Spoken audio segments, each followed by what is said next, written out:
बिस्मिल्लाहिर्रहमानिर्रहीम अस्सलाम वालेकुम डियर व्यूवर्स। आज के इस लेक्चर में हम बात करेंगे क्लाइमेट फाइनेंस के हवाले से। क्लाइमेट फाइनेंस बेसिकली एक ऐसी टर्म है जिसको हम यूज़ कर रहे होते हैं स्पेशली जब क्लाइमेट चेंज के इम्पैक्ट्स को ओवरकम करने के लिए या एक्शन ऑन क्लाइमेट चेंज, ठीक है, फाइनेंशियल रिसोर्स के थ्रू या इंस्ट्रूमेंट्स के थ्रू आप सपोर्ट कर रहे होते हैं क्लाइमेट चेंज के इम्पैक्ट्स को मिनिमाइज़ करने के लिए, ठीक है ना। बेसिकली ये एक इम्पोर्टेंट टर्म है जिसको आप यूज़ करते हैं क्लाइमेट चेंज के हवाले से ऑन लार्ज स्केल इन्वेस्टमेंट करते हैं आप क्लाइमेट चेंज के इम्पैक्ट्स के ऊपर, जो कि बहुत ज़रूरी होते हैं ट्रांजिशन में एक लो कार्बन ग्लोबल इकोनॉमी की तरफ, ठीक है। आप लो कार्बन ग्लोबल इकोनॉमी की तरफ ले जाने में, और साथ साथ आप तमाम सोसाइटीज़ को रिज़िलियंस एक सोसाइटी बनाने में, क्लाइमेट चेंज रिज़िलियंट सोसाइटी,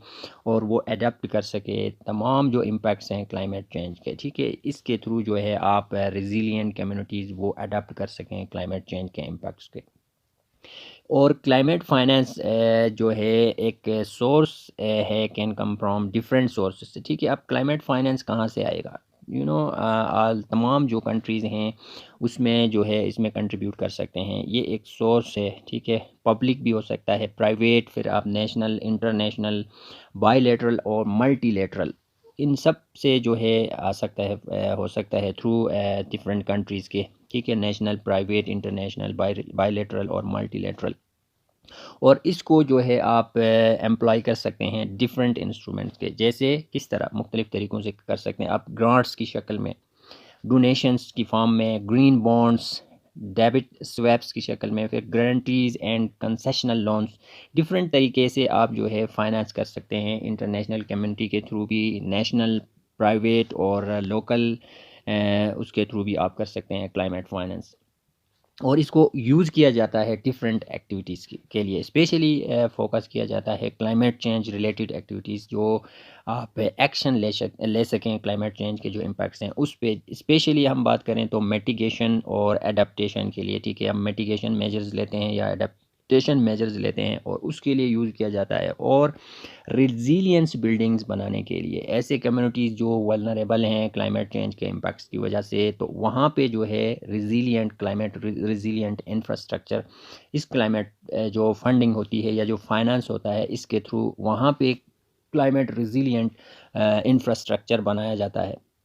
इसी तरह कुछ मल्टीलेटरल फंड्स भी होते हैं जो कि तमाम ममालिक उसके लिए एक्सेस होता है उनके लिए, इंक्लूडिंग फॉर एग्जांपल उनमें से सबसे जो कॉमन है उसमें ग्रीन क्लाइमेट फ़ंड है, ठीक है। ग्रीन क्लाइमेट फ़ंड जो डिफरेंट काइंड ऑफ प्रोजेक्ट्स के लिए in the form of projects में ये फाइनेंसिंग की जाती है क्लाइमेट रिलेटेड प्रोजेक्ट्स के लिए, जिसे ग्रीन क्लाइमेट फ़ंड कहा जाता है। और इसी तरह ग्लोबल इन्वायरमेंटल फैसिलिटी है, जेफ जिसे कहा जाता है। और इन तमाम इसी तरह जो है एडेप्टेशन फ़ंड भी है एक। ये तमाम जो फंड्स हैं इनके थ्रू जो है तमाम ममालिक जो है हाई इनकम कंट्रीज़ स्पेशली, जिनके पास एक बैकग्राउंड होता है, हिस्टोरिकल बैकग्राउंड है, सिग्निफिकेंट बैकग्राउंड है कंट्रीब्यूशन के लिए, कंट्रीब्यूट करने के लिए क्लाइमेट चेंज के हवाले से, उन्होंने तकरीबन यूएस डॉलर्स 100 बिलियन तक हर साल जो है फ़ंड इसमें डोनेट करते हैं क्लाइमेट एक्शन के लिए, लो इनकम कंट्रीज़ के लिए, डेवलपिंग कंट्रीज़ के लिए। इसी तरह जो है उनका एक टारगेट जो है अभी तक अचीव नहीं हुआ है, and more funding is required, ज़्यादा फंडिंग की स्टिल ज़रूरत है for both mitigation and adaptation interventions के लिए, ठीक है। आपको पता है जो ग्लोबली जो है इनके इम्पैक्ट्स बढ़ रहे हैं, क्लाइमेट इंड्यूस डिज़ास्टर्स, फिर उसके इम्पैक्ट्स कम्युनिटीज़ और पूरा इकोसिस्टम जो है वल्नरेबल है, उसके लिए एडेप्टेशन और मिटिगेशन मेजर्स के लिए जो है फर्दर फाइनेंसिंग की ज़रूरत है ज़्यादा से ज़्यादा। Thank you for watching.